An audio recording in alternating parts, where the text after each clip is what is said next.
Hello, Feminine Roadmappers. Welcome back to Feminine Roadmap Podcast, the podcast that helps you navigate the challenges and the changes of midlife and also empowers you to live a more vibrant second half. Today, if you find us on YouTube, please don't forget to subscribe and ring that bell. If you are on a podcast platform, please subscribe, rate, and share this conversation because today we are having a very important conversation about finances. My guest is Stacy Francis. She is the CEO of Francis Financial and the founder of Savvy Ladies. She wants to help women understand how to be financially secure after the loss of a spouse. She champions women to take control of their finances and achieve financial security. Stacy, thank you so much for being with me today. Oh, thank you so much, Gina. I am so pleased and honored to be here. And we have a lot to talk about, and it's such an important topic. So thank you for having this space to be able to talk about money, which is, you know, really very important, especially for widows. Yes, and I think it's a very triggering conversation. So I would love to hear a little bit about you, Stacy. Why this specific mission and message of helping widows? You know, I saw actually my father really struggle after my mom passed away about 12 years ago. Um, and I was able to step in and help him because understanding where the assets were, collecting all the documents at a time, it was the most traumatic, difficult Mm-hmm. time of his entire life. And I'm sure many people have heard of widow's fog, brain fog, and it really is real. And I'll be honest, I experienced it as well. My mom was my best friend. And, having to deal with the grief, the loss, the pain, the frustration, the anger, all those emotions and then being faced with a financial onslaught of decisions that you have to make Mm-hmm. and documents that you have to collect can be really hard. And that inspired me to write a book and really specifically work with widows. So we've been doing this work now for 20 years and really specialized in working with widows for the last decade or so. Um, and it's also just from a personal point of view, it is just the most gratifying and fulfilling work that I could ever hope to have. And it makes me adore my job and the clients that we work with. Mm-hmm. Now I understand you also have your nonprofit called Savvy Ladies. Let's talk a little bit about that right now because you're talking Yeah, about your heart and your message, and I think it flows beautifully into that. yeah. I started a beautiful charity when I was 26. I then started Francis Financial when I was 27 the year after to support the charity because I quickly realized that charities can only do as much good work as the amount of financial resources they have to pay Mm-hmm. for it. Um, and I'm sure that a lot of people thinking, what 26-year-old starts a nonprofit. But I grew up seeing particularly how women can be rendered powerless if they don't have agency or financial knowledge. And I watched my grandmother, she was in an abusive marriage. It actually became so abusive that she passed away. So I lost my grandmother to spousal abuse, and she was such an important person in my life. It was my way of healing from that. And it was also my way of being able to make a difference because grandma shared with me before she died why she stayed because I couldn't understand why she did stay. But she shared she felt financially trapped and, you know, there was financial abuse too. And she Mm-hmm. was, you know, on a very tight leash with money, didn't have access really and insight into the finances. And many women find themselves in a situation where they're forced to stay or make certain decisions because of money or lack thereof or lack of Mm-hmm. knowledge. And no woman on the face of it, no one, male, female, ever should find themselves in a situation that they're being forced into that's unhealthy or unsafe because of that. So, Mhm. it was a lot of passion that I brought to Savvy Ladies, and she would be very proud. We work with more women each month than we did even in an entire year just a few years ago. Mhm. And it really goes to show how many women really need this support. Just last year, through our financial helpline, you go to that helpline, it's savvyladies.org. We made over 2,500 matches between women in need and certified financial planners that work free of charge with them. Mhm. And we have 186 volunteers now, CFPs, CPAs, all different financial experts. Um, and it doesn't matter whether you have a dollar in your pocket or you don't. We work with anyone. So we don't Mhm. income test. Everyone deserves financial education and financial knowledge. And that's my commitment. And it's been 2 decades. It's been wonderful. It's been Mhm. really wonderful. My heart is so full to be able to give back through the charity, but then also have an amazing wealth management business through Francis Financial too. It's really a huge blessing. Mhm. I must say that when it comes to finances, I know that it's one of the top trigger points in marriage. Like if you're in a partnership, money can be the number one stressor. Just to Yep. talk about it, like not even the fact that you have it or don't have it. Money is such a triggering conversation for so many people. And I so admire women like yourself. And I know there are men who do the same thing in terms of helping educate. And there's something precious about what you do because that season of widowhood, as I've gone through it with other people, it's like you said, that fog. So, what are the kind of fundamental things that a woman can kind of land her feet on to give her some sort of direction if she finds herself maybe not as knowledgeable of her finances, or maybe she even is knowledgeable about her finances, to help alleviate that maybe panic or fear that everything is lost if you're by yourself? Yeah, it's a great question. And if of all the messages to take away from this podcast and video, um, it would be this one, and that is to put your team in place. Mhm. Um, I see that the women who fare the best after the loss of their spouse are those that have trusted professionals around them. And the reason why that is so important is that when your spouse dies, everyone is there to help you. Mhm. But sometimes their help is not the type of help you need. The uncle who says you should put all your money here, or the aunt that says you probably should sell your house and downsize.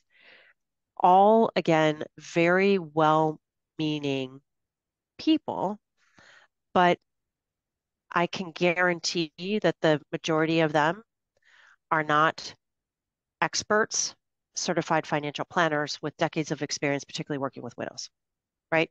Right. And so putting together your team is really important. And it doesn't mean that you're going to not, honor their advice, but I say there's this one sentence. Thank you so much for your advice. I will be sure to take that under consideration. That's all you have Mhm. to do. Mhm. And who should that team be? Well, number one, your estate planning attorney.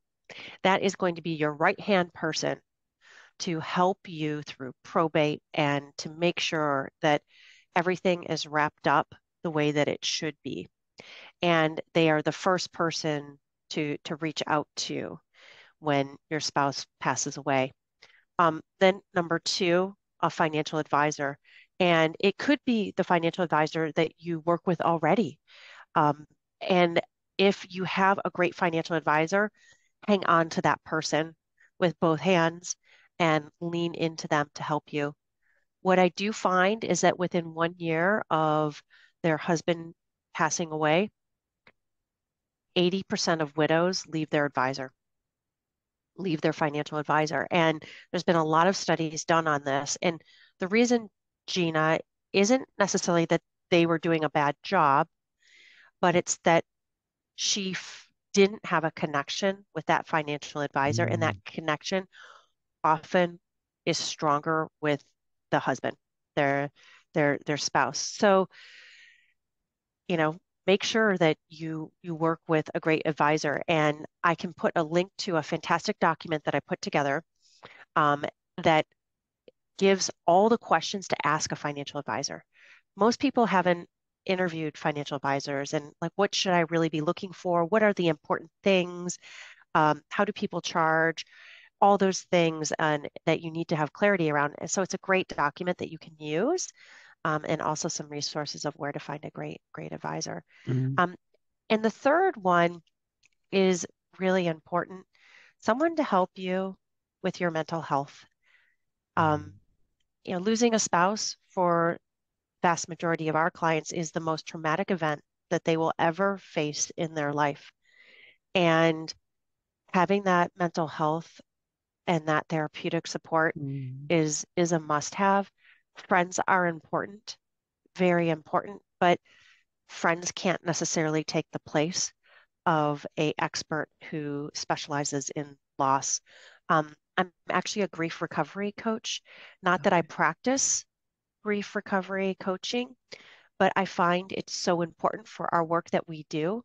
And I see that those individuals who will work with a grief recovery coach or work with a therapist, they're able to move through the this journey in a more whole way, more put Mm, together, less, um, I don't want to say it's less difficult, but just having that support is really a must have. So again, the three things: make sure you have a great estate planning attorney, fantastic fiduciary financial advisor, ideally specializes in widows, working with widows, and then three, get that mental health support. mm. Um, you can't tell necessarily where I'm calling in from today, but I live in New York City, and I will tell you, in New York City, everybody has a therapist.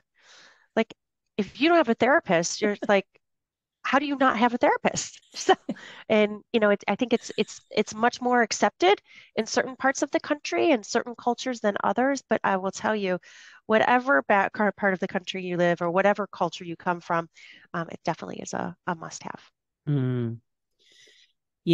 How does someone go about finding that lawyer? Because I don't know a lot of people who retain, a lawyer like that, or might not even know where to begin to look. Yeah, Now, the financial support's much simpler. The therapy is a much easier thing to seek out. Whether or not it's yeah. good therapy, we can't say, but I'm wondering, how does someone find someone like that and someone they can trust? Because we're talking about our largest assets and things most of us know almost nothing about. Yeah, it's a great question. So if you do have a financial advisor, it's their job to know the best attorneys out there. Um, we we actually work with clients across the country, so we know attorneys in nearly every single state Okay. that we've had great experiences with, that you know our clients are very happy with. Um, if your advisor doesn't know someone or you don't have a financial advisor, then talk to a friend who also has gone through the loss of a loved one, because they will have had to very heavily lean on an estate planning attorney. And the best referrals are those from people who have actually worked with that Mm-hmm. person, Mm-hmm. because it I've worked on many estates where, essentially even the week after there's been a loss, our client hires us, and sometimes clients will come with an estate planning attorney that maybe has drafted the documents. And I will tell you that the experience that you go through, whether it is a relatively easy experience or it's a painstakingly difficult experience, a lot of it is dictated by how good your estate planning attorney is. Mm. Okay. And right now I'm working on an estate working with the attorney, and it it was someone that they came with. And I will tell you, Gina, it's been so difficult getting them to be responsive Mm, and move these things along. And so our client isn't able to have access to money to pay the mortgage, mm, doesn't have access to the money to be able to go grocery shopping. And we're pushing, pushing, pushing, but there are certain things that have to happen legally before assets can transfer to her name. And it's been awful. It has been awful. And the compounding of this loss and then not having money to pay your mortgage. I mean, who needs that? So really important that you have that good legal team that's going to be mhm, responsive mhm. and move things along quickly for you. Okay. So once a woman has this team surrounding her, how does she prioritize Yeah. everything that's now on her plate? Yeah. So I have a great resource guide. It's called Financial Help for Widows, and it goes through all the steps that you need to take and actually gives time frames. So first month, these are the documents you need to collect. These are the agencies such as Social Security, things like that, that you need to contact. And it goes through over a 12-month process. Because, the biggest thing I hear from widows is just a complete overwhelm Mm, of where do I start? yeah. And feeling like everything has to be done immediately. And that actually is not the case. And so it's a very helpful section where it goes through again month by month everything that you need to do to make sure that you can go through probate, make sure everything is set up. The first step is obviously getting a death certificate and starting to change the titles on assets. If there is life insurance money, collecting that life insurance and letting the life insurance company know ASAP is very important. Mhm, We've had experiences within 4 to 7 days of life insurance money being paid out once they've been notified, mhm, which can be a lifesaver because all of a sudden you have that for funeral expenses, ongoing expenses as well. So those are some of the most important things to do ASAP. And then also getting a clear picture of what the assets and the liabilities are. In the guide, Financial Help for Widows, I have a really helpful worksheet that you can use where it lists all the possible assets that you may have. And most people remember, oh, yeah, the checking account, the savings account, maybe our brokerage account and our retirement accounts, but they may forget about maybe they have CDs, maybe they have inflation protected bonds, maybe they have money that is in deferred compensation or restricted stock or stock options at mhm, work. There could be even a health savings account, the value of you know, paintings, value of mm, cars, in addition to real estate. So it's really helpful because it lists everything. So a lot of these things you can just put zero next to because it's not applicable to you. But there will be, I can guarantee, at least 2 or 3 things on there that you would not have thought about that you'll be like, oh, you're right. Even pensions. Maybe your spouse worked at a company and has one of those old style pensions. They're called defined benefit plans, where upon a certain age, it pays out a monthly income for the rest of their life. You may be eligible to have that paid to you now. And so all those things are really important. And I can tell you that once you get that all down on paper, Gina, it's such a relief mhm, because you can see what you have mhm, in one space. And that allows your estate planning attorney to start to really do a lot of that heavy lifting for you to mhm, make sure that all these assets are again being transferred to your name in the proper way. Um, and also all those liabilities. And so mortgages, if there's a home equity line of credit, any car loans, credit card debt, things like that, these are all really important for you. Um, I do find one of the questions, and I don't know if you've heard this, for some people when they look at this, they actually don't know what a lot of these values are. I don't know if you've heard that too of, gosh, I don't know what we have in retirement, or, I actually don't know where all the different accounts are. Um, Yeah. and You, so, I have a what, question about when you're talking about like pensions and retirements and things. I know a widow that didn't realize with the military. And by the time she realized it, she even went to a lawyer, and the military kind of, I don't know if it was too late, if there's some kind of a timeline with these sorts of things, but it was like because he has a health issue because he had a health issue because of something that happened yeah, when he was in active duty. So, if I can share a little bit of a real short story, when my father-in-law died suddenly, I happened to have a couple of pieces of information just through me asking questions. He happened to give them to me, and there's some really simple things you can do where the military is concerned. If exactly. Yeah. in terms of the burial, it's a one sheet of paper, and I'll find that link and put it in the show notes because I've helped several people since, did your dad serve in the military? Or if he's still alive, get this information, fill out this one sheet. They send you a letter, and then when they pass, you literally hand the letter to the mortuary, and there's so much taken care of. Like that's something Yeah.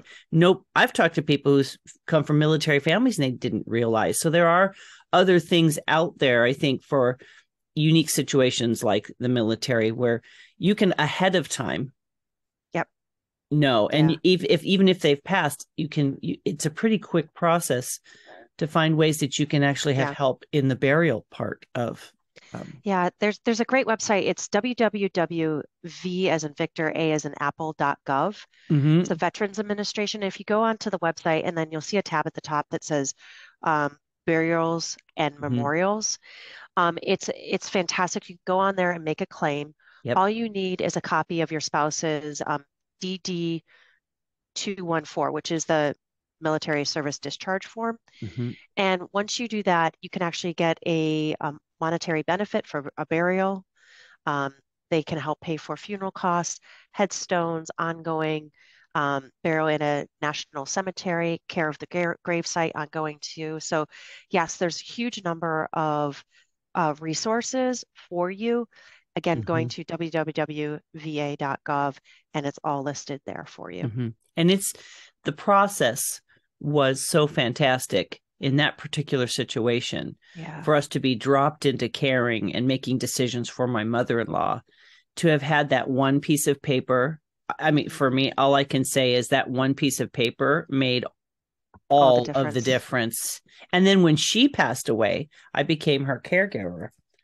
When she passed away, Mm, it was simple because we filled out the paperwork for her as a spouse. So that's just something I was yeah. thinking about as a widow. If you're the widow of someone who's been in the military, you can actually set yourself in order that way as well. I don't know how that works posthumously if your husband passes first, but maybe you do.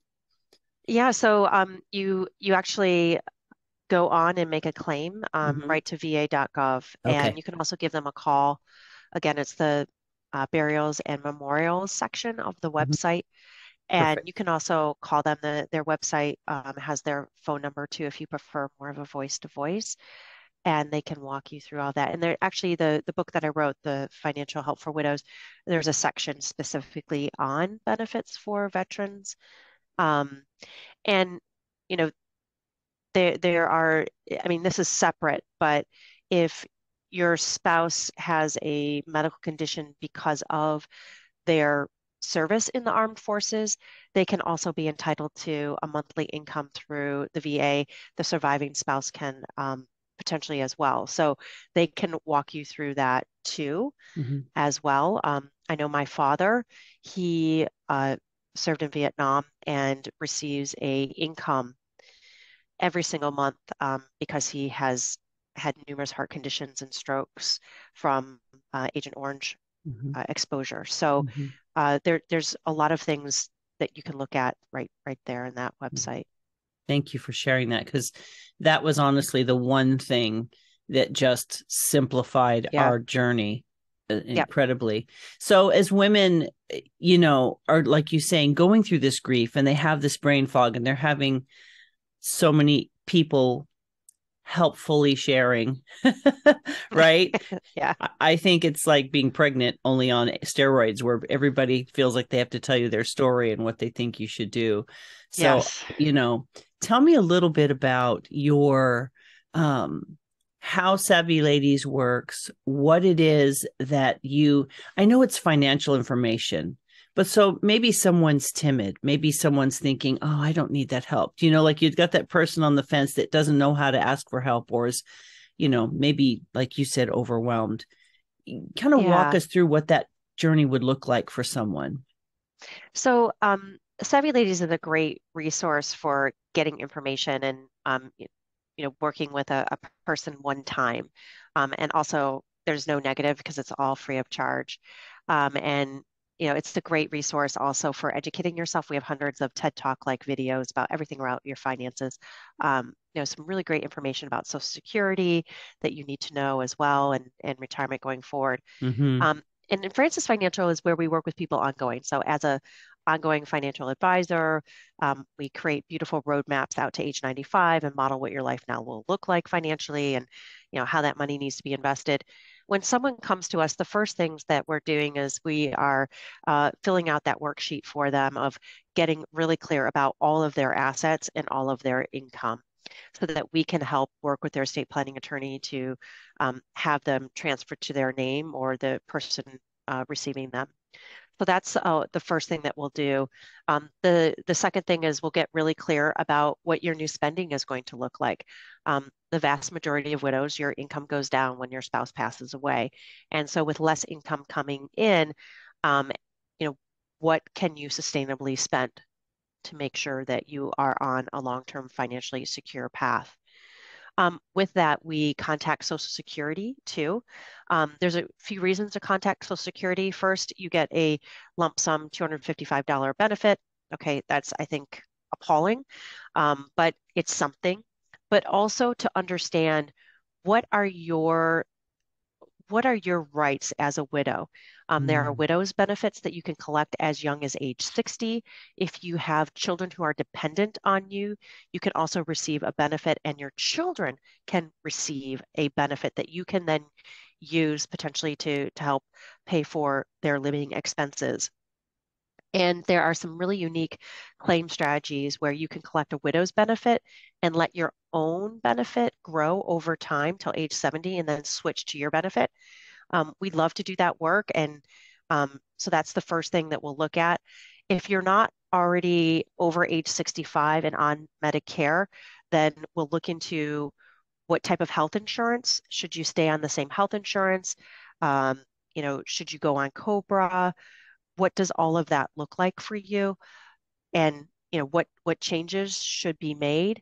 And then the other pieces that we'll do, and this is a little further down the line, but once all the assets have been transferred and the estate has been settled, we have that beautiful financial plan modeled out to age 95, and we know exactly what you're spending and how that portfolio needs to be invested for you in the growth. We'll go through and we'll make sure that the homeowners and the auto insurance is also transferred to your name, Mm-hmm. that you know all those pieces, if that you have, that they're in place for you, and everything is buttoned up in your name, and you have the right coverage. For some women, we actually look at what's called long-term care insurance, and that's different than health insurance. Mm-hmm. Health insurance covers you, if you trip and fall and need to, go to the hospital. But if that trip and fall turns into you being bedbound and not able to move, and you need help with transferring, toileting, bathing, eating, what we call long-term care issues, then insurance won't cover it. There's a very finite amount of time that they will cover it. And the cost for long-term care now for that type of nursing and help is upwards of $10,000 a month. Mhm. Yeah. So it can bankrupt someone. Mhm. And it's the last thing that you want to have happen.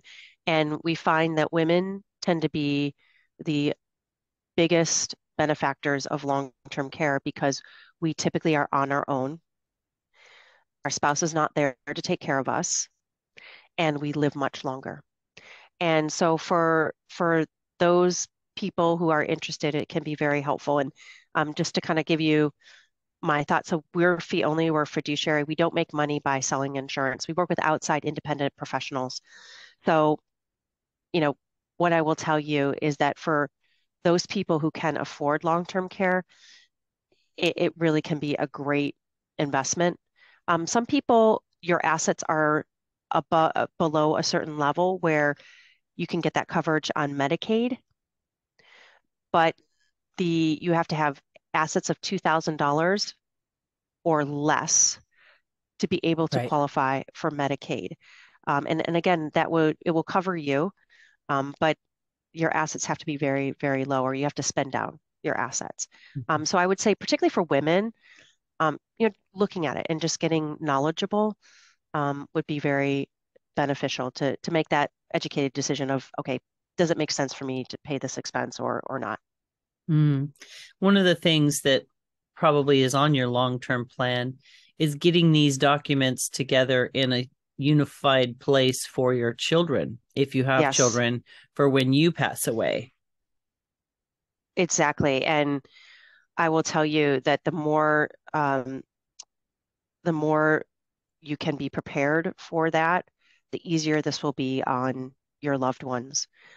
Even a lot of our clients will prepay their burial Hmm. expenses. They will already have their plot purchased, their wishes of whether it's cremation or not, very clearly laid out and spelled out. Making sure that your estate planning documents are updated, that's a must do. It doesn't have to happen immediately after your spouse passes away, but in the next year or so, you should update that because typically most people, their will is I love you will. So if I die, it goes, all my assets go to you, spouse, and vice versa. But if now it's you, you may have some different wishes of maybe you're giving it to your children, but maybe you want to give it to your children in a trust because Mm. you're worried about them receiving that amount of assets immediately upon Right. your death, and maybe over time it comes to you at certain ages. It could be that you want to give money to charity or some other type of cause that's really important to you. So really important to update those estate planning documents. And then there's the other two that we don't talk about enough, but I feel like we should. Your healthcare proxy. Who's going to make medical decisions for you if you Mm. can't? Um, your power of attorney. Who's going to pay your bills if you can't? And really putting a lot of thought into that. If you have young children, upon your passing, if they're still dependent, who's going to be their guardian? Mhm. These are really important questions to think about. Mm. So definitely getting that your new will, healthcare proxy, and power of attorney in place is really important for for you to be doing too. Yeah. Do you find that a lot of women are actually in a better place than they think they are? Like, is the initial thought to think that there's some kind of impediment to them having a future going forward that is comfortable, like the Yeah. fear of lack? Is that something that you deal with?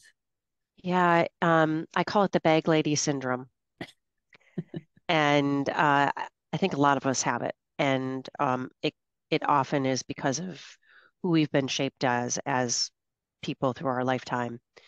Um, And yes, a lot of people do feel like they are worse off than they actually are and make mistakes. And so I always tell people any big decisions, give yourself a year. And, big decisions, at least in my mind, are, you know, selling your house or moving in with a child, or quitting your job, moving to a different part of the country. Mm. Things that are, you know, very hard to undo and particularly can have big financial implications. And what I always just say is, put a pause on things, and clarity will come to you. And something that you may have thought was the right thing to do right after, a year down the line, you may have more clarity and realize that that would have been a mistake. Yeah, Gina, so putting a pause on all the decisions that you're making, just giving yourself that space. And again, this is an area where a lot of people try to help you and tell you what you should be doing, and just using that time, that line, thank you so much. I will definitely consider that, and know that um, having a little space will give you a lot more clarity and make sure that you don't make any mistakes. And I've seen some big mistakes. I've seen people um, buy vacation homes right next to, or homes right next to their children, and it turns out to be not a good thing, or they couldn't really afford the house that they ended up purchasing because they ended up moving to a more metro area that where housing was more expensive, and then finding themselves in a pretty tough pickle Mm. because they can't afford it. So again, just taking that time and really thoughtfulness before you make any big moves. So that time that you're talking about for them to take a break, um, I would assume that often they would feel they don't have the time, that there's some kind of invisible pressure that this decision Yeah, needs to be made right now. And what I hear you saying is often it does not need to be made right now. You yeah, can take time to really let your emotions and your emotions settle, and your clarity get better around this, because I think emotions, we all know that emotions can be very misleading, right, Stacy? They put yeah, us, and depending on what we've experienced in our lives, we may have triggers around these things that we have beliefs based on. You don't know until you're in the middle of it, right? And I think that's where yeah, the wisdom, what you said earlier, Stacy, about having that team around you, people that can help you navigate and keep your feet solidly on the ground while you're processing, is so important. yeah, it is. And being able to lean on them Mm-hmm. is really important. And I will tell you, Gina, I don't there is this like invisible stress that like I Mm-hmm. need to get this all done now. Um, I'm not sure where that comes from. I think that sometimes it's very hard to to to live in ambiguity. I think that that's Mm-hmm. part of it, and that often helpful, well-meaning relatives also want to have all the answers. Mm-hmm. Mom, where are To you going to live? fix Mom, it. yeah, exactly. And that is also part of their grieving process Yes. and their recovery. Mm-hmm. Um, and so one of the biggest questions that anyone will ever hear at a funeral, at a wake, and then the many, many weeks and months after is, if there's anything, let me know and I'll help, which is, it's very well meaning, but Gina, right? Like you can only eat so many casseroles, and so what I will say as that second message, the first being put your team together, the second message is actually put those people to work. And you Mm. need to do it for two reasons. Number one, it's a gift to them. It's part of how they process their grief, and move through this. And number two, use their help. And so when we say all the things listed in financial resources for widows, you know, reaching out to the financial institutions to get information, um, closing accounts, reaching out to associations, maybe alma maters, changing memberships instead of, two people at the gym membership, just one. Have even the thank you notes for the donations in the name of your spouse or flowers. Those things can be done by those wonderful people who are saying, let me know if there's anything that I can do to help. Mhm. And I will tell you that it is so helpful because you can only tell your story so many times. Having to call every single one, of those memberships to get off the mailing list. My husband died. I mean, you can only say that so many times. And having someone do that for you and just like writing that list, breaking it up, you call these people, you call these people, these organizations. I will tell you, it really takes the burden off of you because there are so many things that only you can do, Mhm. right? So the things that other people can do, make sure that you have them do that for you. Mm. That's great advice. So, Stacy, as we wrap up our time together, you've been so succinct in your advice that it almost feels redundant to ask for three takeaways because I think you've been very clear with the steps. But I still want to give you the opportunity to speak directly to that woman who is in that deep end of hmm grief and really feeling overwhelmed. So, go ahead and give me three anchor points today. You know, the first one is number one, know that the grief you feel and the widow's fog that you feel won't be there forever. Mm, And to give yourself space and to, you know, not expect that you're going to be perfect. That is something that is really important and know that it's going to be, you'll forget things and that's okay. And that this is going to take time mm, for you to collect all those documents. Number two, put your team in place. Make sure that you have the right people on your team to help you to do the heavy lifting, whether that's a estate planning attorney or that happens to be a financial advisor. The third thing is really to make sure that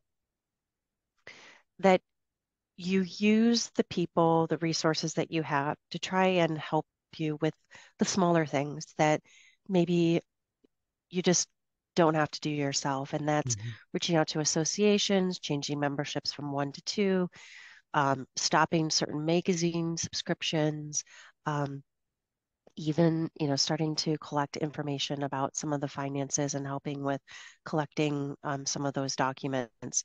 And, those are all really important things as well. mhm, So, you know, give yourself essentially a free free option to know that you're just not going to be perfect and mhm. that this is gonna be hard and that your memory might not be what it normally is. Put your team in place and then use those friends that say, if there's anything I can do to help, because you know there is, and they do want to help. It's actually, like I said, it's a gift to them Mhm, because everybody is processing their grief, and one of the best mhm, ways to process your grief is to help others in need. mm. Well, Stacy, how can people get a hold of you? You can go to our website, www.francisfinancial.com, right there. And then also, if you're interested in pro bono financial advice, you can go to Savvy Ladies, and that's savvyladies.org. And just remember, there's two V's, SAVVY, ladies.org. And I always say there's two V's because it's very, very good. So thank you. Well, Stacy, I want to thank you so much for reaching out and offering to be a guest on my show and for sharing your compassionate perspective on finances and what you do for women is so important because there are a lot less women who feel comfortable in this position, and ending up there can be very overwhelming. So I want to thank you so much for taking something in your life and turning it into a mission that has blessed and helped so many women. So thank you for that. Oh, thank you, Gina. Friends, today I've been speaking with Stacy Francis. She is the CEO of Francis Financial, and she has created a nonprofit called Savvy Ladies. If you head on over to www.feminineroadmap.com/episode 317, there will be show notes there for you and links to these resources that she has shared. If you are on YouTube, it's easy for you. Just look down below. It's right there in the description. Don't forget to subscribe and rate. Share this podcast with as many women as you know. preferably before they find themselves in this situation, so that they can begin to put these steps into place. If you yourself are a woman who everyone's vibrant and healthy and you don't think you need to have these things taken care of, just consider taking some steps in advance so that when the time comes, if it comes, you have already laid some of that groundwork for yourself and for your family to make the transition just a little bit easier. I want to thank you so much, friends, for being with us today, for taking the time to listen. I ask that you would continue to share these messages if they mean something to you. Please help other women find Stacy and her resources so that we can work together as a greater community to have the greater impact. Thank you for joining us today. Thank you for listening. I would look forward to sharing more inspirational people, tips, strategies, and messages in the weeks to come. Take care, my friends. Bye-bye.